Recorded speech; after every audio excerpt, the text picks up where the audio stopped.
И селото Брњарци беше погодено од саботните поплави.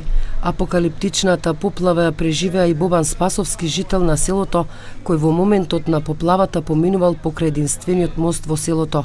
Тој вели дека поплавата била страшно силна и земала се пред себе. Бобан се спаси, водата му го однесе само автомобилот. За среќа да сум бил 10 минути покасно, можеби ќе се случила поголема несреќа. Може да кажам дека беше водата премногу голема, што цело време гледнаше што се случуваше и мислев дека куќата ќе однесе, за среќа се намали во тој момент. Во поплавата настрада и старата куќа на Миле Илиевски. Тој вели дека силината на поплавата отворила големи дупки во зидовите и продрела во куќите. Дворот на семејството Илиевски е полно со песок и камења. Од оваа сила поголема нема. Ова место беше се обработка. Тука си живееме. Летно време си живееме тука, кујна сите едно друго. Сега нема ништо. Друго што да кажам? Од тоа пожалосно нема.